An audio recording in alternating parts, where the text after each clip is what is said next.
Okay, so today we're talking about the writing process. When we talk about the writing process, the idea to think about is that not every great piece of writing can be done in 10 minutes, an hour, a day. It can take trial and error, a lot of time to get things figured out. So we're looking at what is the writing process, what steps should you take to produce a good piece of writing. And these are definitely, they're scientific, they've been proven that these things work, but they don't work for everybody. So we're going to try them a little bit in the next couple of classes, so later on today and next week, and as we get into the first few writing assignments, we're going to take a look at how is the writing process used and how can you use it in your own personal way.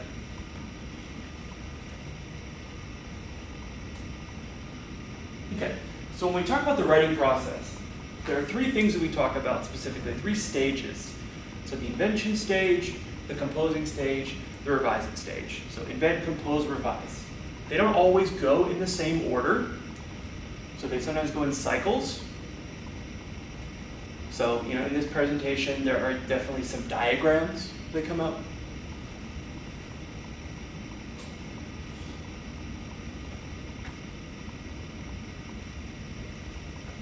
Okay, and so as you can see in here, there's three stages of the writing process.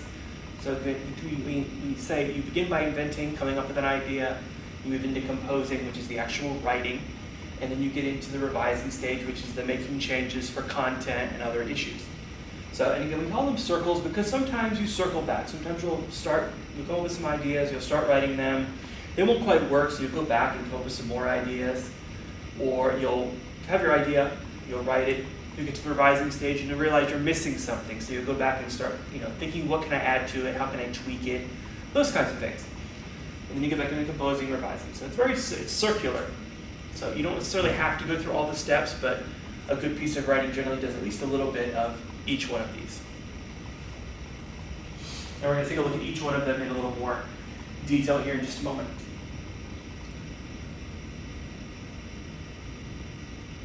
Okay. So we talk about the invention stage.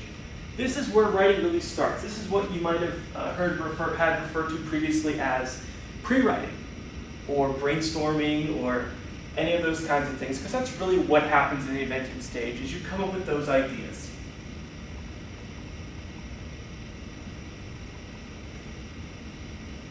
And so when we get into the inventing stage, a couple other things happen. You figure out what the schedule is for when you're writing. So for each of the assignments you're going to get in this class that you're going to go through the stages on, you're going to have a schedule. There's a deadline on each assignment that tells you when it is due. Okay, so a helpful, and I usually give you a little bit of a timeline on it so you can see, okay, you should have your rough draft done here. You should have your final draft due here. And there's certain cutoff points, so if you want me to take a look at your paper, it's there for you. You can look at it, those kinds of things. Another thing is asking questions to explore your rhetorical situation. So generally, depending on the type of assignment, you may have a little more guidance than others. What is the essay about? Who are you writing to?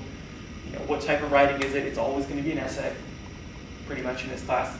Style, it's going to be an APA style, which we'll talk a little bit more about in the coming weeks. And then research. So is it going to involve you doing some sort of external research to get things composed? I don't know. Depends on the assignment. Okay, so once you kind of have your timeline in place, you know what you're going to do and how you're going to do it and when you're going to do it, we have some pre-writing or invention strategies to try. And we'll take a look at some of these in the next couple of classes. So we'll take a look at how do you use them. So asking critical questions. Don't use this one a whole lot, but it's more, why do I care about this topic? Why is it interesting to me? Those types of things.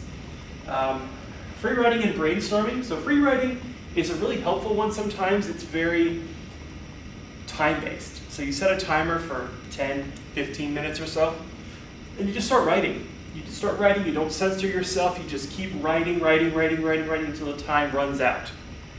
So that when you come back, after you take a break after you finish writing, you come back and you look at what's on there, you can see, okay, there's some things in here that I could use. So you kind of circle things you like, cross out things you don't like, and go from there. Mapping and clustering, this is a very visual example. So if we talk about mapping and clustering, we use sort of like a spider web diagram to go along with that.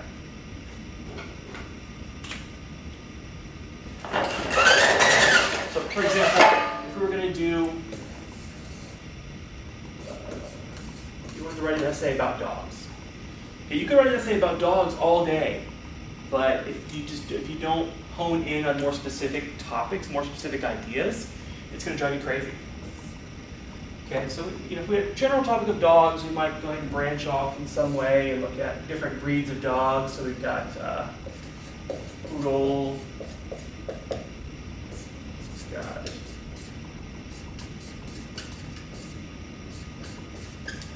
chihuahuas, got pugs, got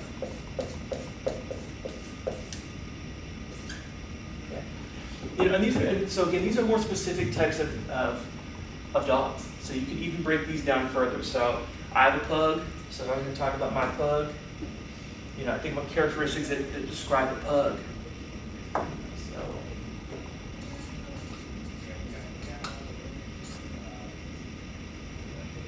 kind of that inverted snout kind of thing going on, the little pug nose, the inverted snorts.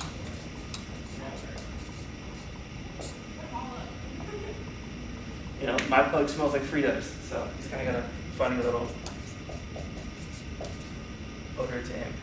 So you can see, you can start breaking it down even further. So if you were going to write an essay about, the best type of dog, or your dog is the best breed, or if you talk about like bulldogs or pit bulls or those types of things, dogs that get bad names, we can kind of look at those sorts of attributes of those animals. So it's very visual, so again, you can kind of spider web it, you can keep going out further, just depending on what you're writing about. And then the last one is keeping a journal. So keeping a journal and free writing, brainstorming, they're kind of related. So you just kind of keep an ongoing list or an ongoing little snippets here and there. You can do it in a physical journal or do it in a sketchbook. Or sometimes I find myself writing on receipts, napkins. I've got files in my phone, that just have random thoughts in them that I hope to finish one day. So in inventing, there's no wrong way to go about inventing. It's all about what works for you. So trying these different things, and I'm going to really strongly suggest you try each of these in the next couple weeks. Okay. So once you have your idea, once you've invented your idea, you're going to go into that second stage, the writing stage, or the composing stage. People tend to think it's really easy. I'm just going to sit down and I'm going to write the paper, and they wait to the last minute and they sit down and they stare at the blank screen. Blank screen of death. Okay, so again, having that timeline, planning ahead makes it easier for you to get into this. Because again, writing it may not be as easy as it sounds. You may need to do some sort of preliminary research. Okay, you may need to look, dig a little bit deeper into your topic and figure out, if it's going to work for you. Okay, again, if we have something like dogs, we need to narrow it down. We need to be more specific on what type of dog we're going to talk about, what type of dog we're going to write about. Okay, from there, you develop a thesis, and we'll spend some time with thesis statements in the coming weeks. But mainly, the thesis statement is your main idea. It's the main thing you're going to talk about. It's your focus. It's what keeps your essay intact. So something like, because of their inverted snort, their curly tails, and their lovable personalities, pugs are a superior animal. Okay, it's a statement that kind of is going to hold the rest of your essay together. Okay? That way, then you can organize the ideas that you're going to write about. So again, all your ideas should follow under your thesis. So once you have kind of a plan in place for what you're going to write and how you're going to write it, then you write the first draft. Okay, and the first thing I'll tell you about writing a first draft, you have to give yourself the right to write badly. Okay, the first draft, it shouldn't be a final draft. It's a way for you to get the thoughts out and for you to get your plan in place.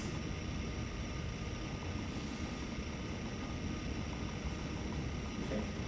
So once you've written, once you've written you get into the revising stage, that final stage. This is where you start to make changes to your content. Okay, and there's two ways that you can go about doing that. There's two different types of revising that happen.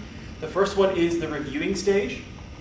The second one is the proofreading stage. So they're two very different parts of revising that are important for you to be aware of as we get into writing.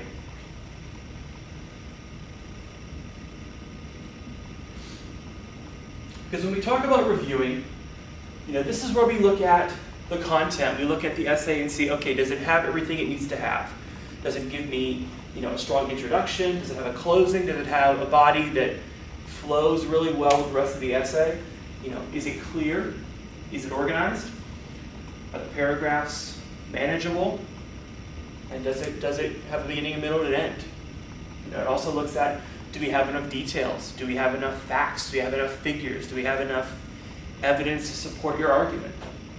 So reviewing, we're looking at the content.